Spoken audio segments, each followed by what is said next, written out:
right. Hey, Jonas. Cheers, brother. It's been Salute. like 3 weeks, man. Oh yes. Hey, you know. It's good to be back. Oh, man, it really is, man. I know we were supposed to be back last week, but I tell you, man, this year's COVID smacked me in the face. I swear to God, Dude, I've been hearing that from so many people. I don't know, man. I've had this weird, the last week, I get like a sinus, pressure right here. Mm-hmm. Then I'm starting to feel drained. And I'm like, fuck it, just keep going. And then all of a sudden I'll be working and be like, oh, this is bad. Almost like that COVID feeling. Yeah. And then I'll just shut down, the fucking, just, all right, I'm just going to chill for like half hour. And then eventually it comes back up again. Right. But it's weird, man. It's like the COVID, but it's like, I don't know. It's like a mixture of the flu and the COVID. Because I had it's all the same. It's all the same. It's all the same thing, really. Yeah. It's the seasonal thing that human beings catch. Well, you know what they say it is, because the kids are going back to school. Well, of course. That's true though, because yeah. you're all intermingling, and everyone has their own things that they're carrying around inside of them, and they mesh together, and that ends up happening. Well, my boy had definitely had it first, yeah. and the thing is like me, I don't take any pharmaceuticals, so I got my oregano oil and my ginger oil, and I'm putting together this freaking flu bomb from hell. And I'll tell you what, I don't care what anybody says. Yeah. This is fostering the people. Yep. You're giving true, real advice to the people. The Mass Empowerment Project. Oh yeah. Trying to give people the power to take care of themselves. Be your own doctor if you can. Has to be. You talk to anybody about the healing powers of oregano oil. I give you that. Frankincense. Yep. All those oils. I just turmeric, ginger, freaking honey, natural stuff. Manuka honey. Yep, that's it. Manuka honey is something else. Well, I'll tell you what, guys. All right. Guys, you know who we are. Jonas and Dan here from Foster the People podcast. And let's be straight up, guys. All right. We've all been around for the last 2 weeks. I had to go rush to my father, put him through surgery and stuff. And, it's that life events that take place that you have nothing, but you just got to endure it. And some moments are really highs and some moments are really lows. And, I want to preach to the Foster the people out there, the people that do listen to us. I know there's only a couple 100,000 out there that listen to us and stuff. But the thing about it is I want you guys to all understand here, man. Jonas and I, our heart and soul is in this, man. And it's like, we're just here to give you some tips and tools that are going to make your life better, man, because we've experienced it, man, and we're seeing it. Now, I know some of you people think we're full of shit. Hey, that's cool. That's cool with it. But the bottom line here is that everything that we talk about, Jonas and I talk about, comes from the heart and soul and from life experience, And, hey, if you got something you'd like to join in, please, by all means, sit beside us. Come in and join us. We'd love to talk to you. So, Jonas, let's talk about one thing that most guys, let's not limit guys. People are into the sports fan. We're back playing football again. Mm-hmm. Okay?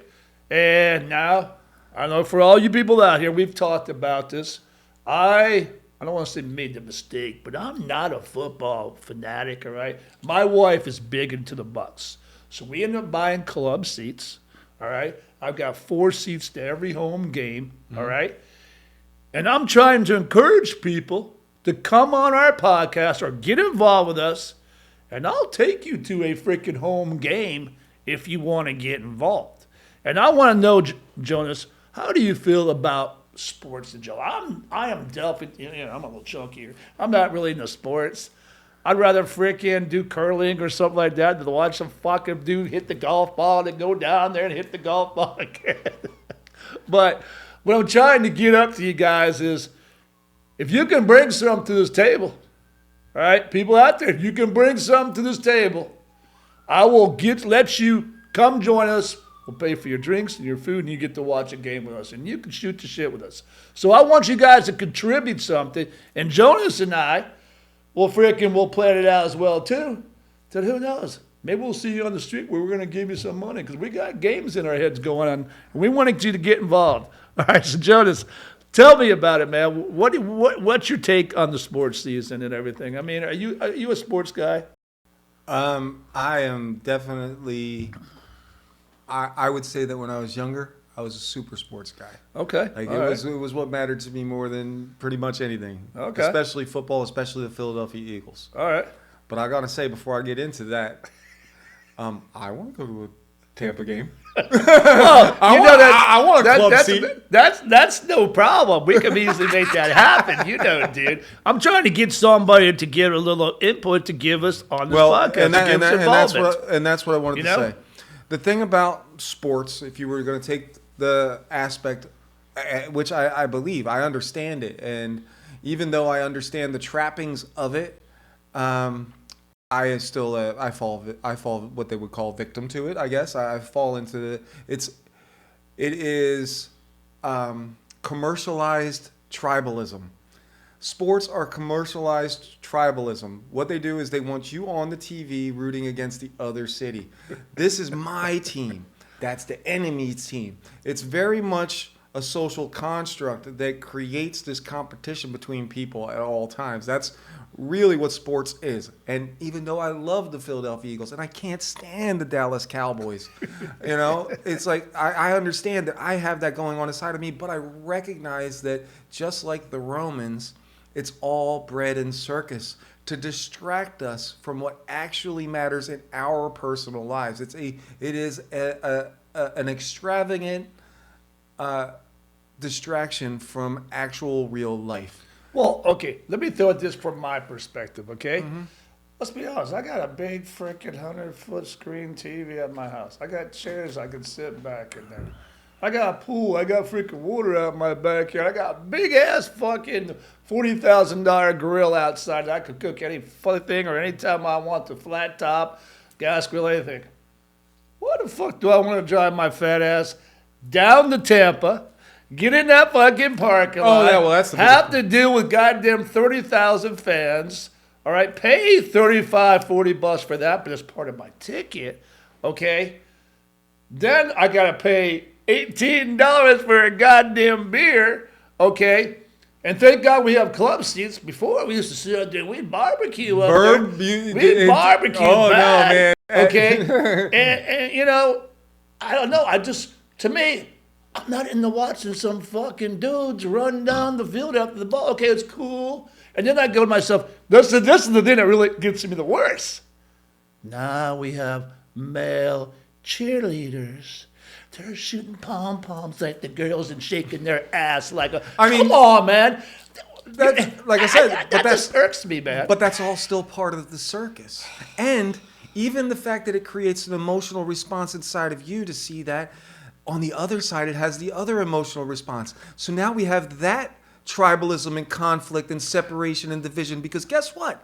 The powers that be that run the world know that in order to continue to control all of us, they must keep us divided. So that's another line of division that's stuck there. Oh, now we're going to argue about male or not male cheerleaders, transgender this and like, look, the actual way you feel about it emotionally is not the important part. The important part is that they're using our emotions to divide us and have us not see each other eye to eye. And if we're going to take it to the foster the people and the mass empowerment project, the most important thing that we need to be able to develop is our ability to work together and see each other as equals, even though we have completely different perspectives on things.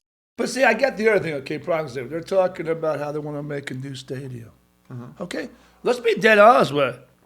Anybody who lives in Tampa is a taxpayer, and that freaking money goes to that stadium. And that stadium's amazing. There's no reason to change that. No. Unless you're going to put, you know what you could do? You could put a big screen over the sucker. So that people aren't frying. But let's be dead honest about it, okay?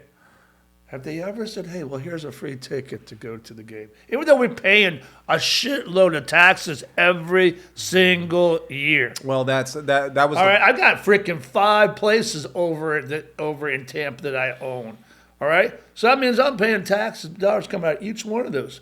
Hell, I should have club seats every freaking year for the amount I'm paying for them. Well, and that brings us to the even bigger point. Because of the fact that it is so extravagant and because it has become what it has become, you have this completely conflated, confused population about priorities that these guys on this field are getting paid 30, 40, 50 million a dollars year. a Or more. year. Or more. And those are just the dudes on the Yeah, field. exactly. There's no way that those dudes are getting paid unless the guy that owns the team is making 5 times that Exactly. amount. So think about it. So yes, when you think about that and you think about the fact that all of us, with the cost of living itself, you go into the grocery store and in order to get eggs that aren't injected with hormones, you have to pay $12 a dozen. Actually, that's an exaggeration. Yeah. Last week when I looked, I went in, it was 11. Sorry, Okay, there you it was 11. It wasn't 12. But that's a real number. That That's in that's Publix, it was save the money. $11 for a dozen eggs. But this person who's running around chasing a ball like we did when we were kids is getting paid $50 million. Well, you can't. No, hold on. We can't just say they're not smart for going for that amount because they aren't getting the shit. I mean, dude, you seen some of these dudes? They're like 350 pounds, like a tank, chasing you down. And if you get hit by that, I'd be like screaming like a little bitch. I'd be throwing the ball.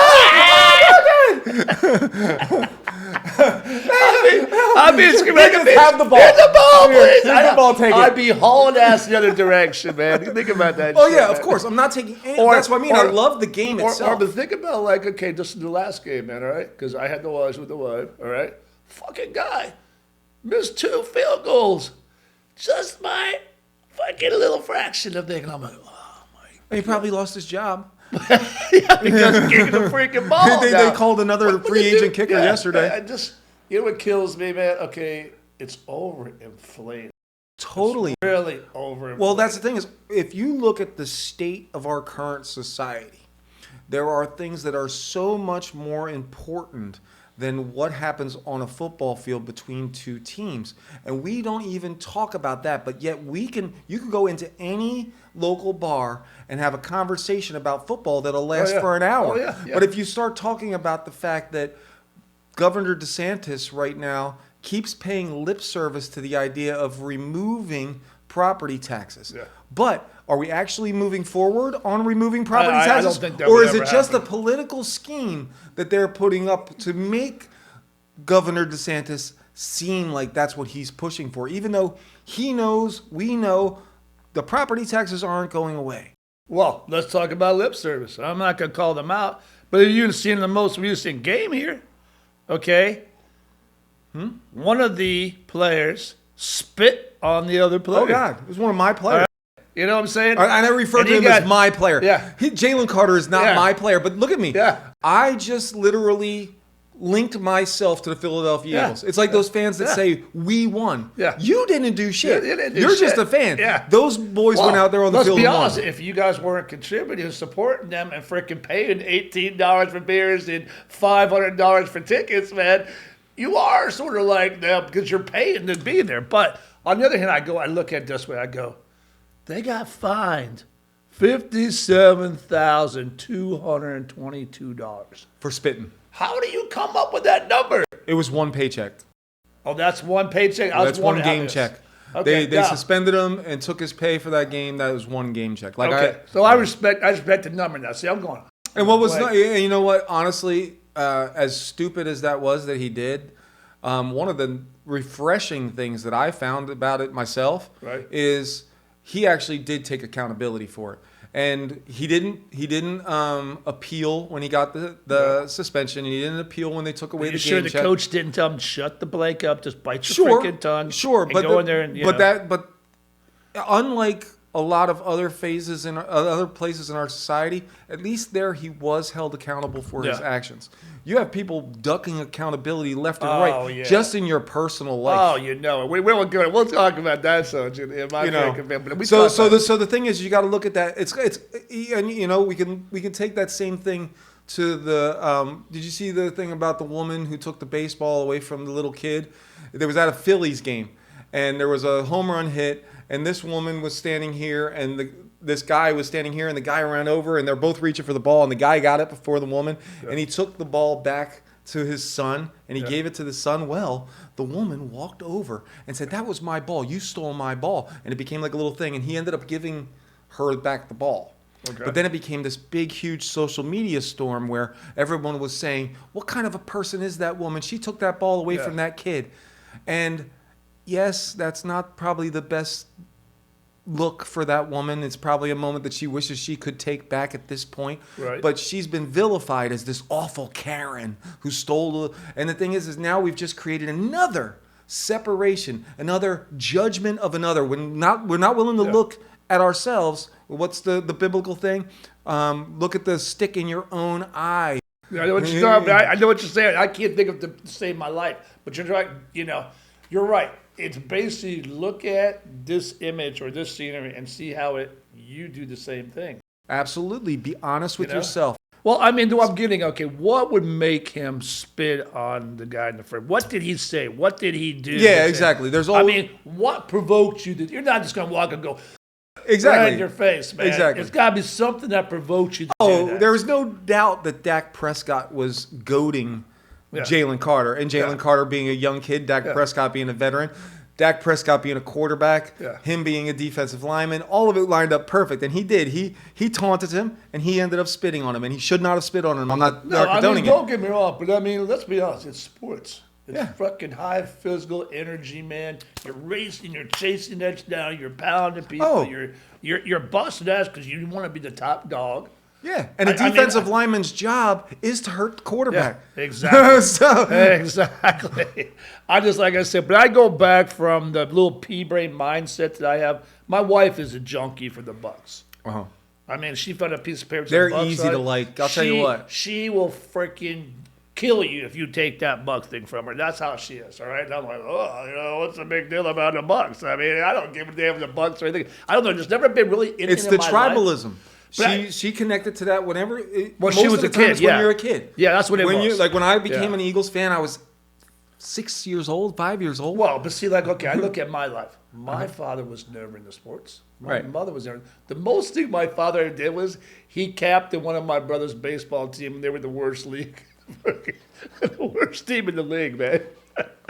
All right? I mean, little, minor league baseball team, all right? But, I mean, we were never big in sports. That's a history. I had asthma, so they limited me on what I could do or what I should do and stuff like that. I don't know. Maybe if I would have got into it young, I had freaking cracked vertebrae when I was young, man. I had freaking asthma. They said, you just need to stay away. You're damaged goods. And I'm like, F that. So I decided to go the other way, Learn about finances, learn about people.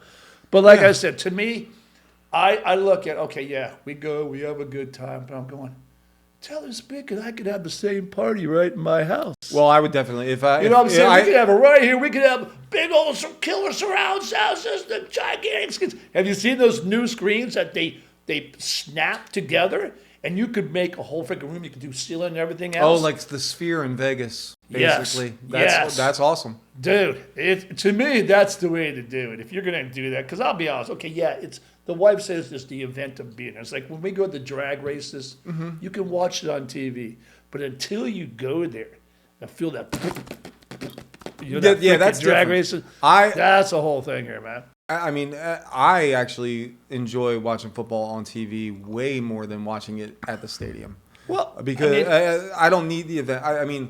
I work with people all the time. Yeah. Like, I'm surrounded by people. I don't need to be surrounded by 40,000 more people. It's like it's okay. I'm not. It's not what I need. Right. For me, if I was in your shoes. I'd be inviting over friends and family every Sunday. Exactly. We would turn the game on, chill in the pool, and do whatever. Exactly. Well, see, I told the wife, because we've had it for the last 2 years, club seats. And I don't want to say I'm a tightwad, but honestly, dude, just like, I don't want to give a damn if they play or not, And I must not go there because they're on the field. I mean, I can see perfectly, but my eyeballs are going to the big screen over here for some damn reason. Absolutely. You want to see the replay. It's almost as like the big screen is more than what I see on the field there. So when you say club seats, you mean you're inside of a box? No, I'm not that far, but we are like 3 rows from the Hyundai Center, and it's beautiful. You're not in the sun. You're cool.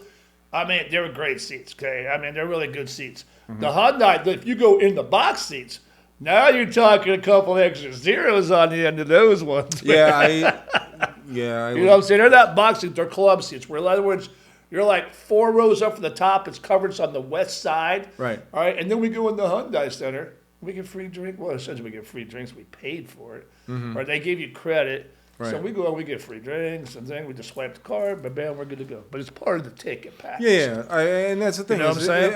As something to do with friends, or in this particular case, what we're talking about, like even a place to conduct business. Like Yeah. they Well, say see, that most of the season yeah. tickets at most of the stadiums at this point are priced outside of what an actual just regular fan can Oh, my afford. God. Well, it So is. most of the tickets are bought by corporations at this Yeah. point. Well, see, that was and that's it. how you know that the sport has gotten to a spot Well- where it doesn't need to be. See, honestly, okay, what I do is the company write-off. Okay? Exactly. See, And we have- you're one we of the have- ones doing it. Exactly. Yeah. Okay. But why does it have to get to that point? Because it's corporate greed. Like Exactly. we talked about. Exactly. It's all about, okay, I'm making 50 cents today. Oh, tomorrow I can make $1. Oh, the next day I can make $2. Next day I can $3 until you push back. Right. Well, And it goes to the Mass Empowerment Project. exactly. And Well, we would start taking control of our own, how we could get in our own communities and build our own little thing in our, maybe a backyard or a freaking storage shed and define, you put a little bit, I put a little bit, we all put a little bit, or we could have it right here in our backyard. The thing that also pisses me off, we got to pay for streaming. This is also, You know what really grinds my gears? No, but we got to pay for the streaming of it. We can't even get the goddamn show on the TV. And I'm like, Well, well, now- it used to be the old day. You get CBS, you get ABC. Now, if you want it, you got to pay $19.95 a month for that shit. For the app. Yeah, man. It's like, Well, and that's the thing is, I do believe that it, like, especially the introduction of games being only available on a particular app is a new phenomenon in the last 2 years. And I do believe that it has ruffled enough fans' feathers that they want a direction to go. yeah, it's called DirecTV, and it's I'll- called NFL, ESPN. And the thing is one of the big things in the Mass Empowerment Project that is something that comes up in every single aspect of things is when you talk about an idea with somebody and say, we could do this, and then you always get the rebuttal on the other side of, well, only if everybody did it would it work. So you take something like, all right, Peacock is the only place where you can see this particular game. Let's say it's Peacock, Right. let's say it's YouTube, whatever we decide to say it is. Everybody take 1 week yeah. and remove your subscription and watch how fast it changes. It's like the stock market. Yes, Pull your watch shit how outside. fast it changes. And the thing is a little victory like that for the people gives people the idea of, oh, we actually do have an effect if we work together.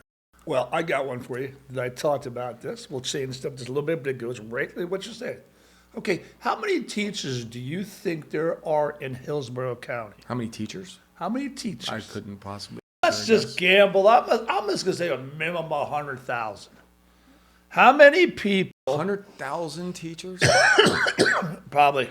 Okay. All right. Think about all the grades, all the Oh, schools. yeah. Okay. How many people are on the school board directors? What's that? How many people are on the school board of directors? 20, 30? Per school? I'm talking for the whole Hillsborough County. Oh, you mean like the ultimate, like... The people who make all the decisions. Oh, yeah. Okay? There's only 20, 30, maybe, let's go 100. Right. If all the teachers got together, which I preached this to my wife, I preached this to other teachers, just don't come in tomorrow. We're gonna all just shut down the whole damn school system. Oh, dude, you just opened see the door. what I'm No, you just saying? opened the door to something huge, because this is something that I was knocking around in my mass empowerment videos. Is if you look at what's going on in France right now, Right. is they're shutting down their country, which if the people shut down the country, it's good for the people. It is. If you allow the government to pull the rug out from underneath the people, that's bad for the people. Oh, yeah. At this particular point in our society, removal of our support for those structures that are stealing from us is essential. Oh, yeah. We have to do it. If we don't do it, they're going to do it to But us. you know what it is? Okay, let's be honest. It's the fear of the unknown. Absolutely. If we were all teachers and we decided we're cutting down today, you went the first day and said, oh, I'd be out of a job. No, you wouldn't. No. No way. They're not filling those spots. If you got 100,000 teachers There is no way now. Okay, maybe some of you might. You know, that's a sacrifice you have to take. It's like, we're going to go to war. Some of us ain't coming back. Well, this is the thing is I think it goes beyond. I think if you really want to affect serious change across the board, back in 2011 when I was in Occupy, I gave a speech, and I gave a speech about how to shut things down, and one of the people in the audience got up and said, "What you need is a general across the board strike." If we had a general across the board strike in the United States where everybody said, "Today we're not going into work." All right? And if you don't listen to us, tomorrow we're not going to be at work. Exactly. Yeah. And if you don't listen to us, on Wednesday none of us are going to go to work. Well, it goes back to the old day when they had the strikes for all these big unions. Okay, they had all these people. They said, well, we're going to stop moving trucks around.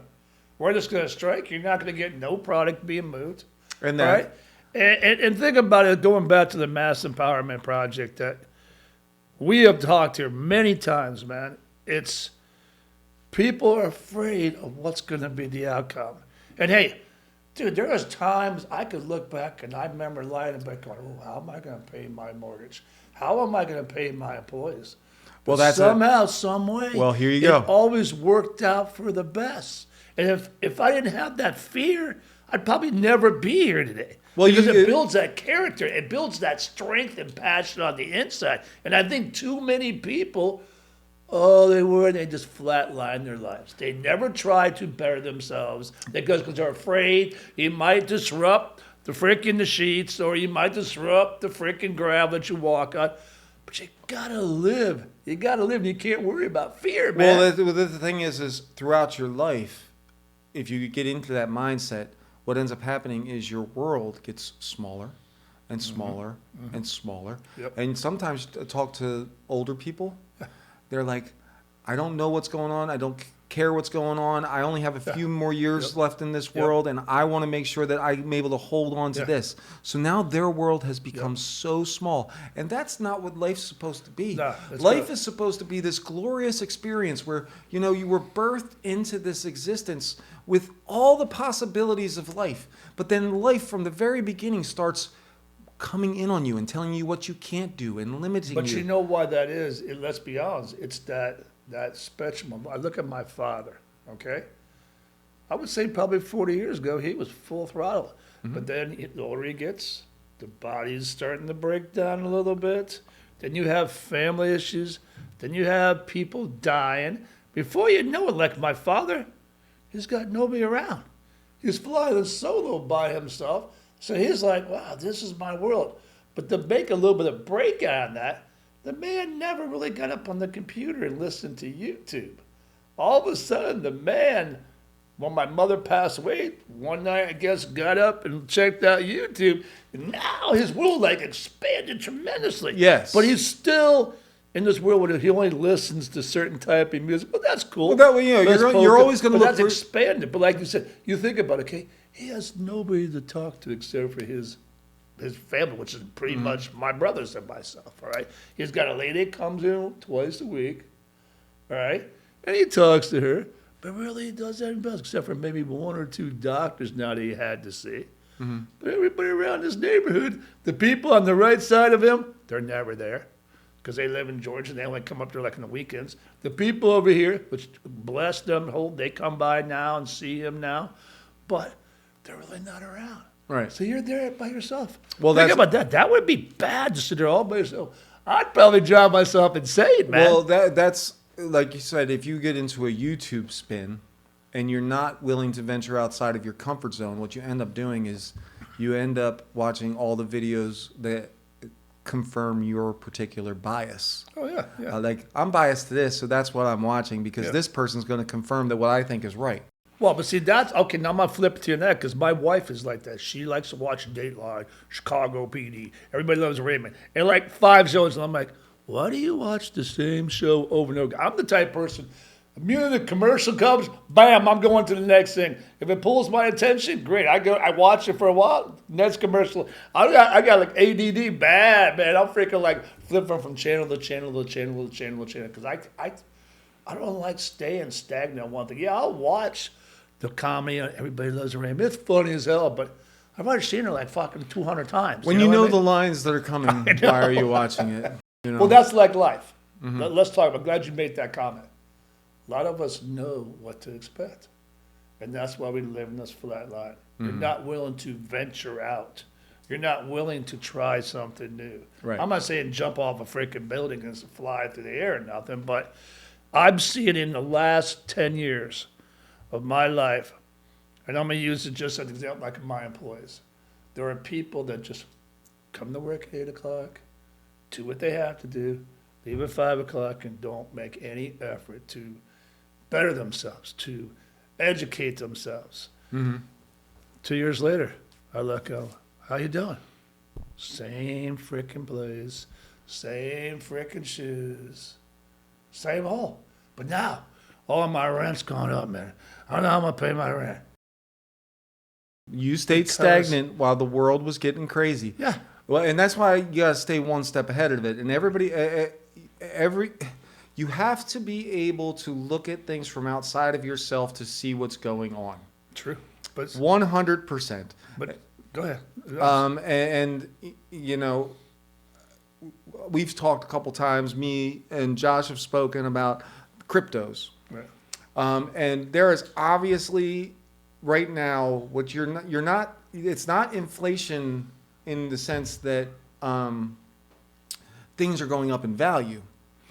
It's inflation due to the fact that the dollar is getting weaker and weaker and weaker by the day. It is slowly dying. And the thing is people are living in denial of that. They're not doing anything to strengthen the dollar. They are willing to release it. It's going to be released at some point, and it's going to cause market shock when it does. Well, it sort of has if you look at just like in the real estate industry. Okay, let's be honest with it. Right when COVID came, housing prices were going up. People are freaking flocking down here. Place was going crazy. All of a sudden now we have that hurricane, and in this area, I'm seeing the market share sort of flatlining. Prices are going down across the states, not just here in Florida, they're going down. But now I read an article this morning with commercial spaces coming back, especially over on West Palm Beach. There's only 3% open market share for commercial properties. I've been preaching now for 5 years. People buy commercial properties because nobody wants them. Right. This building right here. Okay, it's classified as a mixed-use commercial property. You're not gonna. You could buy a house, a small house, for almost the same price I bought this place for. Right. And I've got 3 units in here. Right. It's always gonna keep going up in value, and the rents will always keep going up. But you want to buy a single-family home? You know, and I'm saying a lot of people. How can I say this? In residential, or let's just talk real estate or for that space, okay? People don't understand that we always have to have a roof over your head, Yes. okay? So why not take some money out of your life and put it into something that you know is flatline there? Your mortgage payment will be the same every single year. The only thing is your insurance might go up a little bit. You might have some repair costs, but that mortgage payment, and then you're going to wake up one day and go, it's all paid off. And I've always got a roof over my head.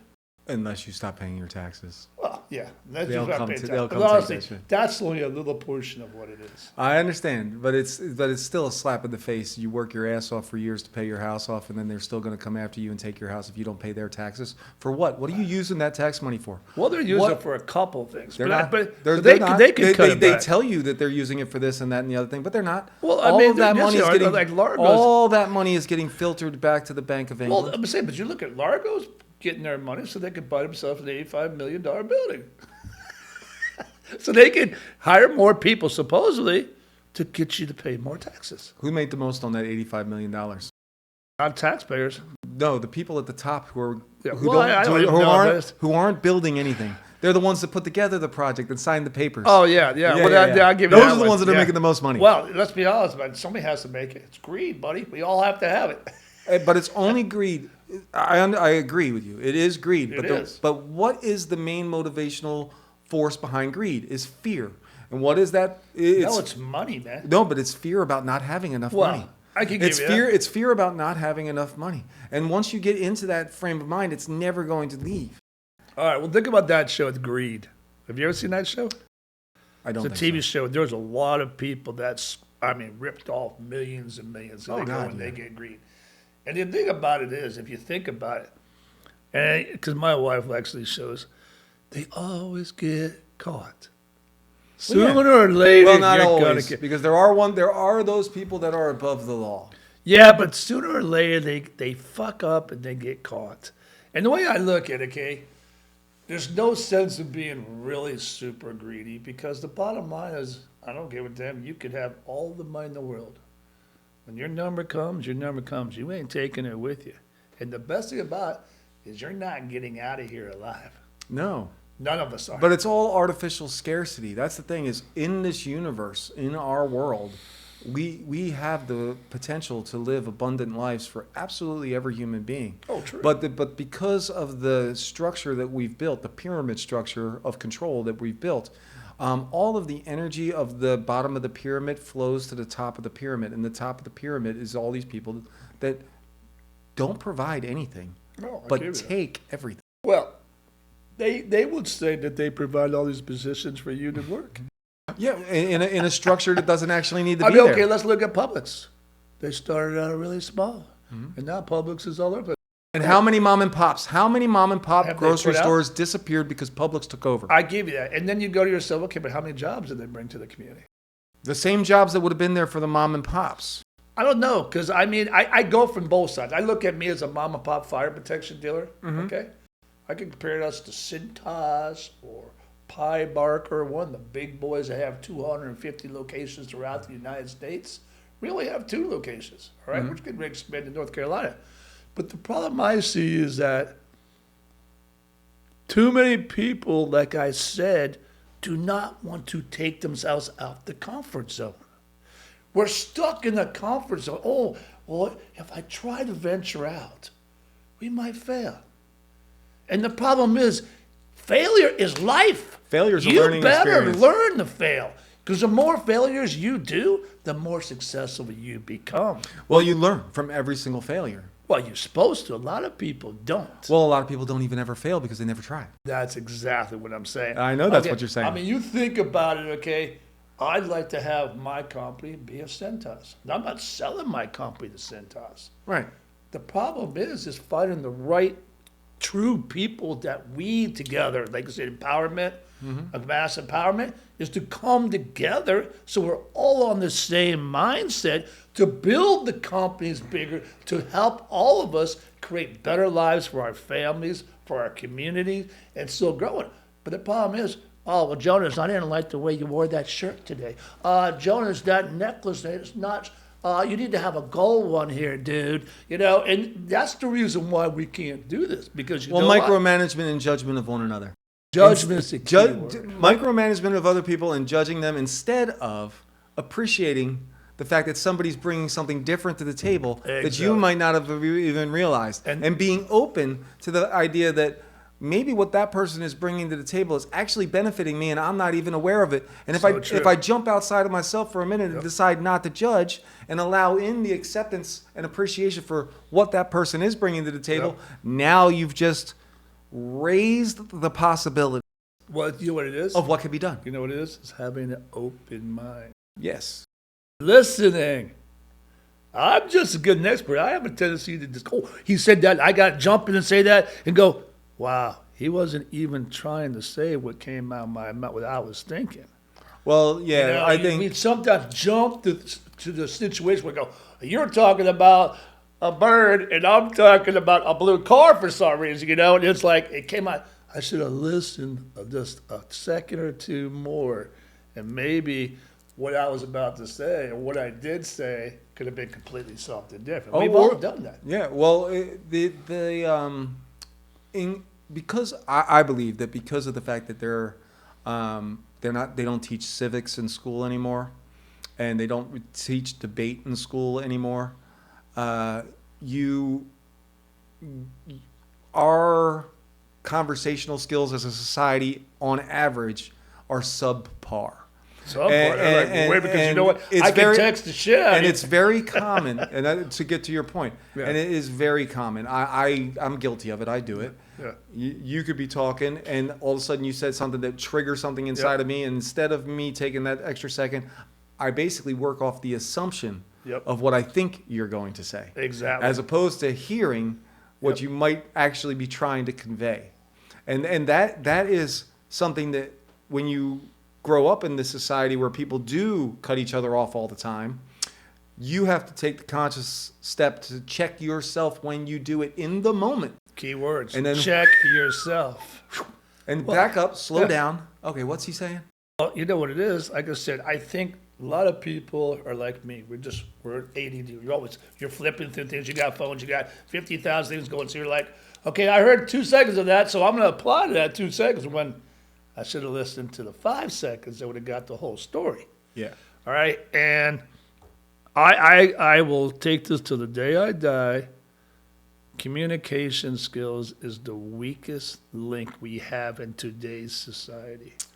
And it's mainly because we want to sort of judge. We want to sort of tell people how to do things. We want to expect you're supposed to play it this way. And the problem is we're not going to play this way. We're all different. That's what makes this all unique. That's what makes this world grander, because we're all unique individuals. And we should all have that right to express ourselves, but sort of blend it all to where you and I have a win-win conversation at the end of the day, and not under false pretenses either. Well, this is the thing, is if you go to the quote-unquote foster the people, what are you and I doing right now? We are fostering our relationship. In our conversation. This is an example of how a back and forth can actually be. And at the end of this conversation, we come to some productive conclusions. Right. And hopefully what we're talking about resonates for somebody that's watching this thing and they're like, you know what? I want to be a part of that. I want to be in this conversation. Exactly. I mean, that's the whole reason why I did it, because you know the story. I've said this a billion times.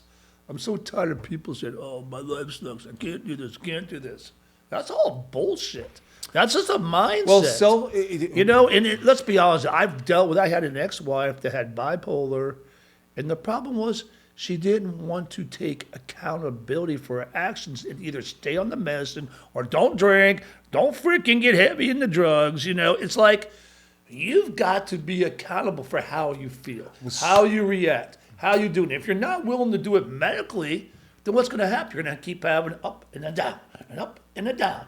And until you're willing to make changes, which most people don't want to make change. I think that a lot of people wish that they could. Well, we all say we But they wish. don't, because of what you said earlier. They have that fear. And if you can be an example yourself of somebody that takes a chance and somebody gets to see how it's done. And if, like, I'll take my 9-year-old boy, for example. If he wants to take a chance, and I know that that's the chance he wants to take, and I sense the fear inside of him, at that particular moment, I'm going to take him by the hand and let him take that chance and show him that it's going to be okay. Let me show you how we're going to get through this. Then you develop the skill as an adult to be able to not have that fear. And when it comes to accountability, a lot of people who sit in that judgment bubble, when you ask them to take accountability, they are feeling judged. And it causes a visceral reaction inside of themselves that they don't want to feel.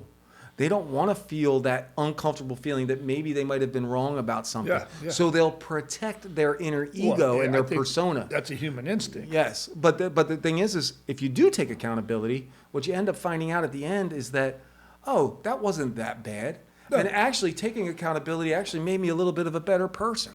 Well, I'm glad you brought that up. For the last 10 weeks, I've been working with my staff on Monday morning meetings. And basically what it's been on goal setting, first of all, SMART goals. Then we got into increasing this goal by 1%, because a lot of people think goals are tasks, all right? Which we all have tasks we have to do. You got to brush your teeth, you got to freaking comb your hair. All right, that's a task.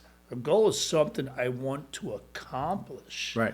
All right. And the SMART goal basically has to be specific. It has to be measurable. It has to be achievable. It has to have relevance, and most of all, it has to be time bound. And nobody really talks about these things. All right. And then, like I said, once you've got your goal, it's okay. Let's just say I want to lose, well, I do, but let's say I want to lose 40 pounds. First thing I'm going to have to do is make it a relevant goal. I can't say I'm going to lose it by tomorrow. Right. I'm not going to lose it in a week time. I could have starved myself, but that's not really smart, and that's not relevant and everything else. So you want to do it. So today, if I say if my goal is to walk 100 steps, let's say 100 steps. Tomorrow, I want to increase it by 1%, 101, 102 the next day, 103 the next day. Most people don't even get it into their head. You've got to try to improve yourself. Right. And it comes basically down to the bottom line, time management. Well, yeah, that's the detail part. I think that when you ask most people what they want, they can't even answer that. But why is that? Because I believe from what I've seen that our current society, our phones and these little bubbles that we were talking about earlier that people are in, right, they make dreams disappear. But do you think it's because the parents maybe held, like you were just saying about your son, sometimes we as parents go, oh, you can't do that because you might hurt yourself. So we sort of stifle them. Some people do, some parents are like, no, you can't do this. You can't do this. You can't do this. You know, you start limitations right from the beginning. Yeah, let's be honest. And it's mainly, I think, is based upon protection. You don't want your child parents to get want to hurt. protect their child. Okay, so that's the key thing. But then we started getting into the adolescence, where now I want to be me, and you as the parent are holding me back from me, so we have this conflict. Right. And I'm seeing where it used to be the men or the boys used to be that way. Now it seems that the girls are more defiant than the men are. Well, in my experience, I because I've had a very unique experience when it comes to women, and I've had multiple, more than I should have, serious relationships, and 90% of them, I can only really off the top of my head think of one that didn't have mommy issues. Well, they all have mommy issues. They all have mommy issues. Why do you think that is? I don't know. Since I'm not a woman, but I see it all the time. But did you ever think, because I sometimes reflect on myself and go, well, maybe it's because I had an issue that attracted these type of women into my life. Oh, yeah. Well, So yeah. it's something that comes back to me as an individual I'm getting involved in because I had some kind of scar tissue or some kind of thing that I felt I should have had that I never had. So you're coming into it because you have that. Well, I have daddy issues. I know I have daddy issues. Well, I should say I had daddy issues. You mean like Big Bubba daddy issues? Or, No, I mean like my actual issues with my father. No, I know. I respect that one. Yeah. I'm saying, see, my dad was always the passive one. Uh-huh. My dad's like, oh, just, everything will go. Where my mother was like, you do it this way if you don't like it. So my mother always instilled that in my head. Mm-hmm. That's what made me always be aggressive, always be assertive, always be rude. You don't fucking like it, fuck off mentality. Right. And I try to break that shell, break that leash, and sometimes I can't do it. Like I told you, my brother, you're just a little bitch, And I should have never went there. I should have never said it in those terms. I should have been more of a better person. Say, oh, Bob, you can do this, you can do that. But no, I had to be that. Which I'm not saying I'm not proud of it. I mean, it deserved to be there at the moment, but I felt like, once again, my communication skills could have been a little bit more productive. Oh, yeah. Well, yeah, and that, I mean... But the thing is at that particular point, it had beaten you down enough that that's an emotional reaction. Yeah. And that's what ends up happening. Well, to be able to step out of your own emotions and be able to frame that differently, sure, you could do it.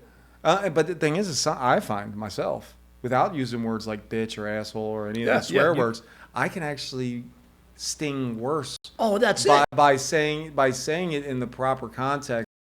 And a calmer tone. Oh yeah, that's what that'll drive people completely crazy. Oh yeah. Especially why are you so fucking calm?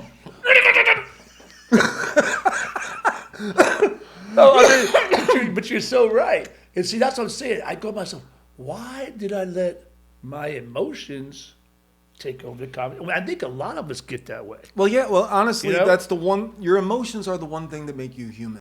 Is it human or it makes us animals? No, it makes you human. Honestly, if you think about the animal kingdom, a lion eats a water buffalo's ass. He ain't emotional about it. He's just filling a hole. You know, You're not bringing ass. That's some good ass. You know, right you ain't there. gonna see two lions sitting in a den talking about their feelings to one another.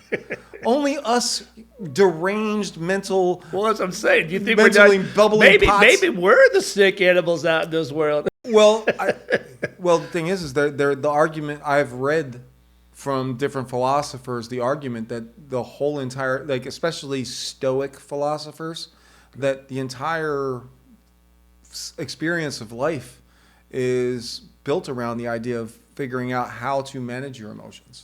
Well, you should be. I mean, okay, I've done a little bit of Tai Chi, I've done Zen information, and it really comes down to the inner spirit, and it really comes down to a mindset with listening, okay?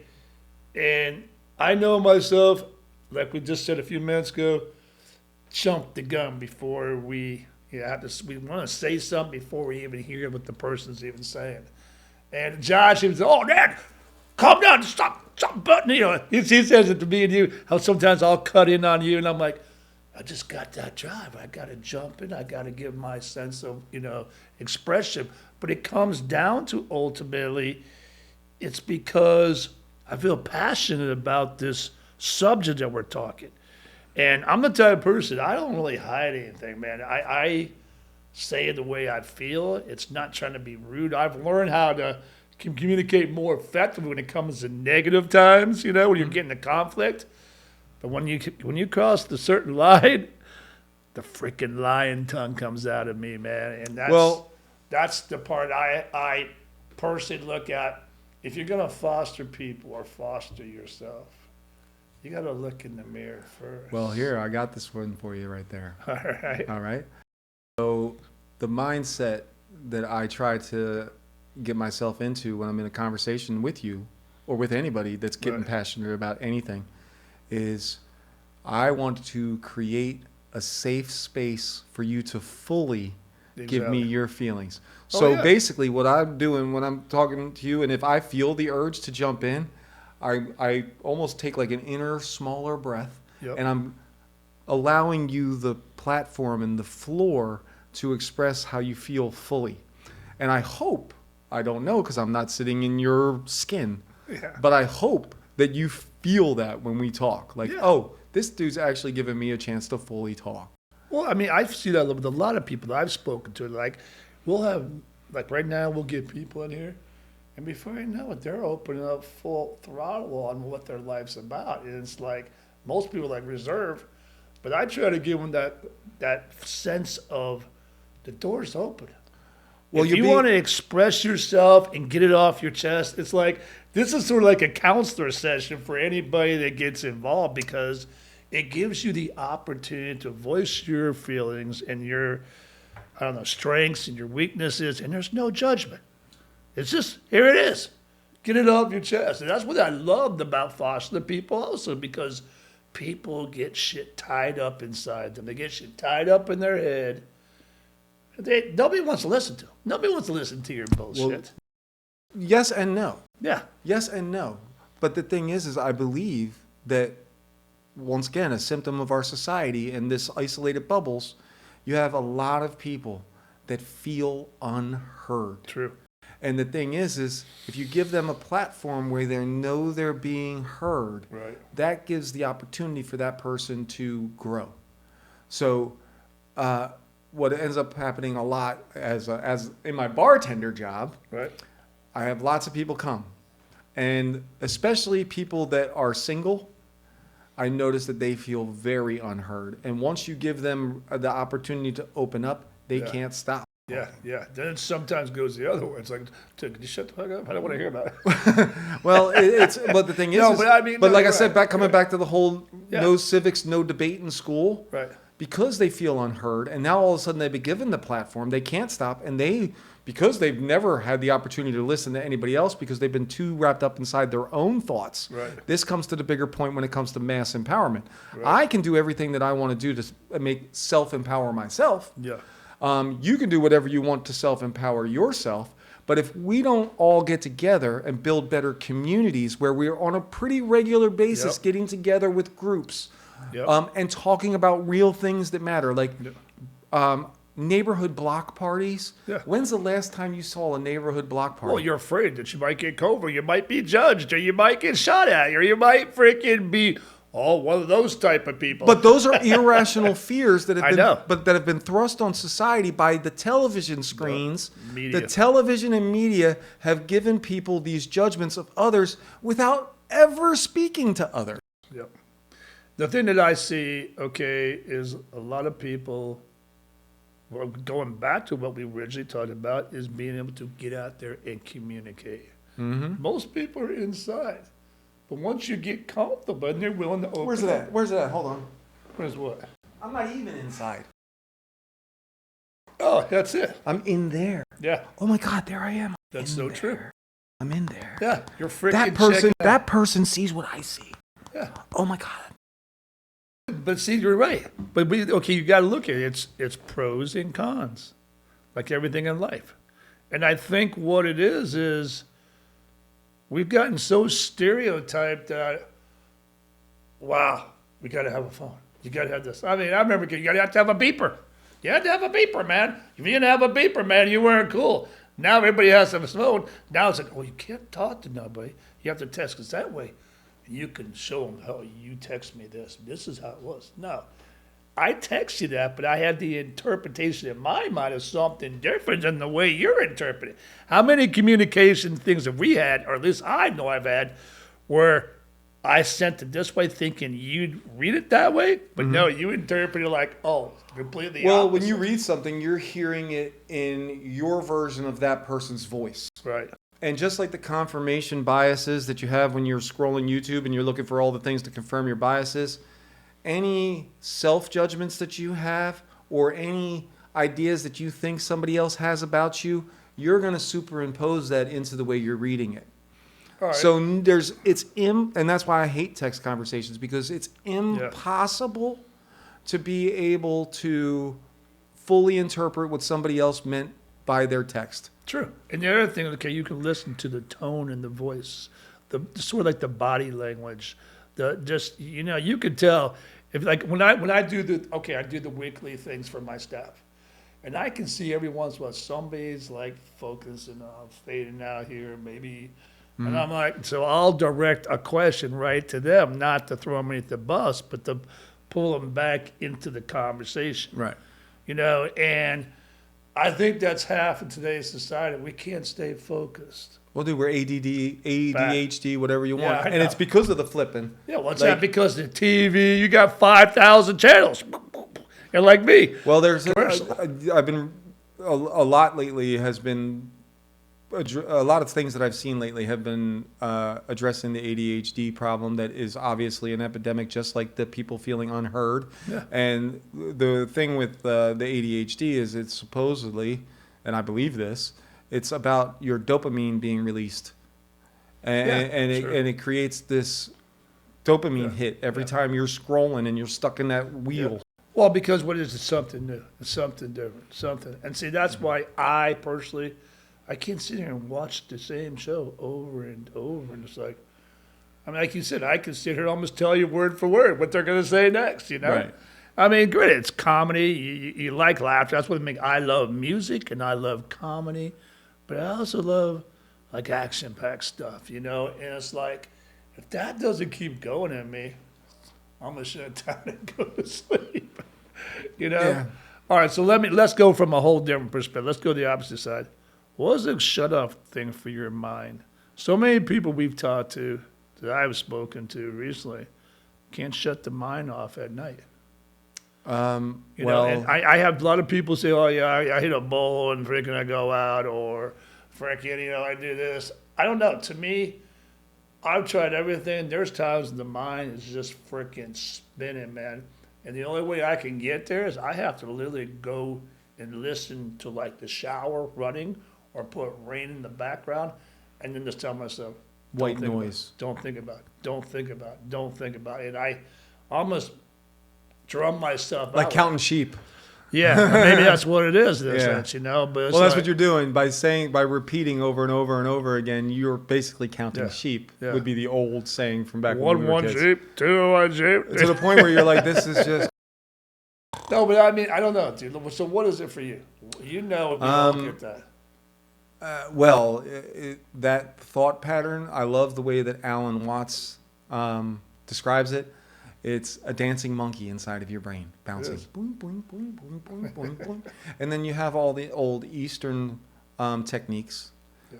Deep breath work. Yep, that was You know, another one I used. I Deep used that. breath work is huge.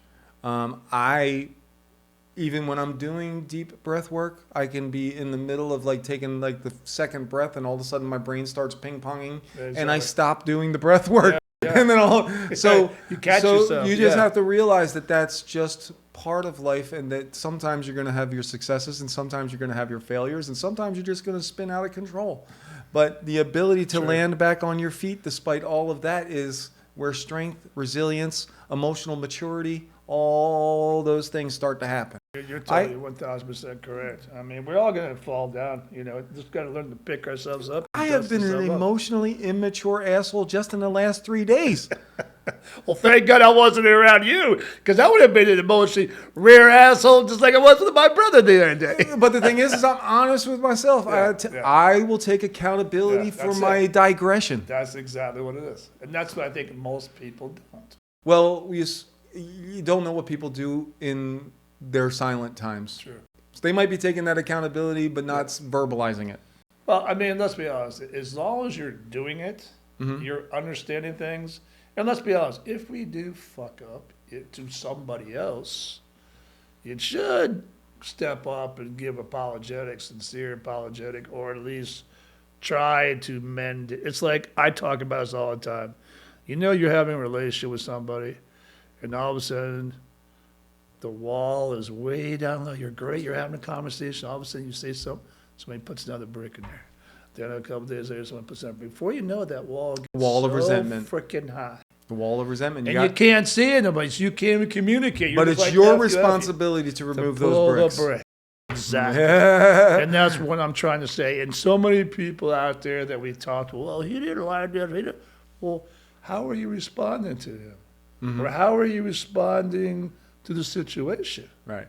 If I get rude and negative, and I do it to my wife quite a bit, you know, it's like I don't even realize I'm doing it. And Well, I go, think we do. Well, that's the old saying of we hurt the ones we love the most. True. Because and if you look at a relationship and realize that a relationship is an exercise in relating to somebody that's not you. Yeah, true. And most of us are still working on our relationships with ourselves. Yeah. I'm working on my relationship with you got myself to. all You the have to. time. Yeah, it's like an automatic 24-hour day, 7-day a week, 365 days. It's always. Yeah. You go, wow, why did I say that? Well, I could have said this, or I should have done this, or, you know, it's always reflection. And it's not always negative, but it's like sometimes I go, damn, that was perfect, man, you did it perfect. But then I go, well, you could have maybe tweaked it a little bit this way, you know, to get a little bit more. It's that, you know what it is? It's mental mind masturbation. Oh, absolutely. Just Absolutely. think about it, Mental man. gymnastics, jumping through hoops. and but the I- funny thing, you built the hoops. But you think about it, it's probably the best thing in life, because if you're not really taking, I don't know what word, ownership or inventory of yourself, You're stagnant. yeah, how are you getting better? Yeah. I mean, you and I have been You must talking- believe you're perfect. Well, we think we are. We're narcissistic. No, I mean, no, it's always about me. You know, but I mean, let's be honest. Let's look at Trump. Don't you think he's narcissistic? 100%. But now, on the other hand, don't you think in order you to get to that position, you sort of have to be an egotistical, think that you're great? You Absolutely. everything you do is great? Absolutely. And that's why, for me, I believe that position should not exist. I do, but I don't know. I feel like You wonder what it It's- would be like if it Yes, wasn't. yes. If You're what like- would you're happen like- if there was no but- such but- thing as a but- president? then you go to yourself, okay, let's just say there was a president. Let's say there's a governor. I mean, really, it's not like we hang out with them. The only time we ever really see anything about is when it hits the news. And it starts, honestly. I bet you if you met him face to face, he's very, well, that's what I'm saying. He's very charming. Yes. I mean, if you didn't know he was the president, would you know he's saying different? But he does actually say things that are so narcissistic that you can. And just to give you an example, yes, I give you that. The great one is when he was campaigning, he literally said, "I am the only person that can fix this." Wrong. Well, it takes a team. No, it takes all of us. But you know as well as the problem is I think in my mind what he's thinking is that I'm the only one that's going to get this going, because nobody's willing to step up and fucking take on the rhetoric, the bullshit, the attitude, shot at, freaking everything else. Nobody's willing to do that. Everybody wants it, but you're not willing to take that first step. Well, and I look at it from this way, okay? In the last 20 years, we've had what? 4 presidents, 3 presidents. All right, let's just talk. Let's go from the Clinton era to the Obamas. You got to the Clinton, Biden. George Okay. GW. Don't forget GW. Well, you got Clinton, GW, Obama, Trump. 4 bullshit years with Biden, and then Trump. Well, I guess what I'm saying is, how has that changed really your life? Well, it has increased the cost of living. It has. I wouldn't say it's because of the president. It has made. I don't think it's because of the president. I think it's because of corporate greed. If you want my honest opinion, the marriage between the government and the corporations is the problem. That's why I tell people the president is beholden to the same financial institution. Okay, but that hold the rest on. of But us no, are I don't beholden think to. that's a powerful. Look at Publix, for example. Publix is not a very big company. Okay, it's really not that big. There's a lot of big grocery stores that are more powerful than friggin' that. Ingles is a big company. Ingles is big. Okay. Menards is big. Okay, there's a lot of Ralph's big is big on the West Coast. So my question, Wegmans. so it goes back down to Publix is saying, okay, I'm not buying from you, Jonas. I'm buying your chicken eggs from you. You know, goddamn, you have Ingles and you have Menards, you have this place. It's me who's got power. And if you don't like it, guess what? Fuck off.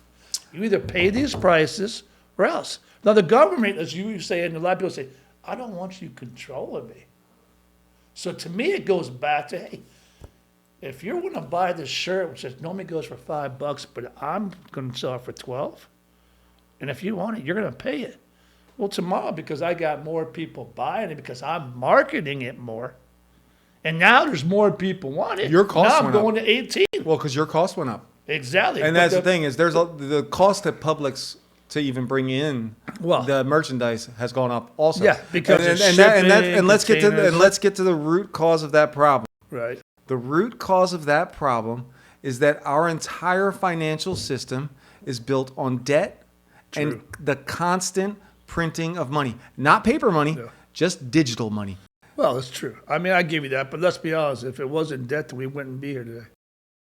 There is healthy debt and there is unhealthy debt. Okay, but let's look at the average American. Let's just talk student debt. The student debt is equivalent to the national debt. Why is that? Because of student loan programs. Well, yes. If there were no student loan programs, school would cost what people could afford. I give you that. But once again, okay, it's like, to me, it goes back down to that corporate fucking greed. Well, the key contributor to that corporate greed is the Federal Reserve. It is the control system of everything else. Everything else stems off from it. You take a company like BlackRock or Vanguard or State Street. Right. They need everybody else to owe them. Yeah. They throw the debt out at everybody else and buy everything up at pennies on the dollar. BlackRock, the house across the street from me that I would love to buy right now that's overpriced. BlackRock will go in there and buy that in cash, sit on it, and then jack rent through the damn air to price out the average human being. Well, I mean, think of, okay, there's people like Mr. Ben Malla over here on the beach, all right? The man's, and I'm guessing, and I'm not trying to be negative Nancy or anything, but I would think with all of his property, he's got a hell of a debt behind his ass. Probably some big freaking numbers and freaking millions, And that's a debt that we create because we don't like using our own cash. It's like me. Okay, I've got a hell of a debt number there, But my business Is paying for the debt. Is paying exactly Paying off the debt. So And I'm sure he's doing the same thing. Well, yeah, which ultimately what it is, it's a cycle. So I'm not paying the taxes as much as I should be. I'm losing money in a sense on this platform to reduce the amount I have to pay out over here And that's to pay for that. And from my perspective, as a person who believes in that life should be much more simple and not nearly as emotionally taxing, not nearly as hard to grind through, Right. I see all of that as the structures that if they were eliminated, we could live that simple life. Yeah, but I just don't think like people like the Ben might go live in a 22,000 square foot house. We'd all be living in a 1,000 square foot house and going, okay, our house is the same as yours, the house is the same as yours. We're never going to get ahead because nobody has that sense of wanting better. There's always, I look at the only reason why we have this because it goes back to what we originally talked about, sports, that competition. Hey, you got that beautiful house? Wow, me and the wife, we want a better house than yours. And now, okay, you want a better car than what I have. So we got to keep going and we got to keep driving. And then basically the bottom line is we all fucking die. and honestly, we don't know shit. and in the end, all of those people are all fighting for the crumbs Yeah, that fall off of the table exactly. of the people that control everything. They totally So 1000%. I'm going to fight some other regular person for a scrap off of this table, or am I going to jump up on the table and take over the table? It should be that way. But like we said, I think there's too many people are not assured of themselves. Well, there has to They're be leaders. afraid. Yeah, but see, then we go back to there's the president of the United States. No. That's why he. No. You I'm don't just need. saying. You don't. No. The president of the United States is a figurehead sitting on top of a mini pyramid inside of an even bigger pyramid. Right. What I'm talking about is the regular people that are at the base of the pyramid, being their own leaders and taking over. Well, I think honestly, I'm just assuming this. Okay, I'm once again making an ass out of being here, but I would say if you were to go way back one before the first, I don't know what you would call it, caveman was on the earth. It started out with, let's go with frickin' Adam and Eve. Okay, we started out whatever the hell. That's what I'm not trying to change the biblical stuff, but I'm saying when we started out with humans, okay, there always was one basic, like a leader to organize the team, to create some kind of growth. But that organically grows. Well, and but that's cool. What we're doing now is we're superimposing a control structure on top of all. But we've done it because of thousands of years, not thousands, but let's just go 200-300 years back. It's always been somebody had to be the leader to organize. And what is over time, we've created this platform that's gotten higher and higher because I want better. I can do better than you can. You're going to do better than I can. We keep getting better and better. And eventually, what happens? But we're not getting better. Now we're getting worse. Yeah, we really are. And that's the thing is eventually when the behemoth becomes what it becomes, and right now it is a behemoth, it needs to be put in check by the people at the bottom. It is, but I that's think part of the cleanse. That's part of the circular concept of the cycles that society goes through. You have to learn, we've allowed this to become a monstrosity. We need to put it in check. Well, that's the thing about it, guys, okay? And like I said, hey, look, I don't know if you watched us, you heard us, or whatever else, but do yourself a favor. Go into your community and help somebody out, man. Even if it's just giving them a, hey, you look good today. Hey, you great job today. It's attaboy. Or, hey, if you can mow somebody's yard or help or feed somebody. Do something productive today that you didn't do yesterday. And if you trying to lose weight, cut down on the eating, cut down on the drinking, and take an extra step. That 1%. Just do 1% better, guys. All right? My man. Jonas. It is nice to be back. It's a hard one, man. All right, guys, stay blessed. Check us out, subscribe, hit the like button, and we'll see you guys real soon. Stay blessed, guys.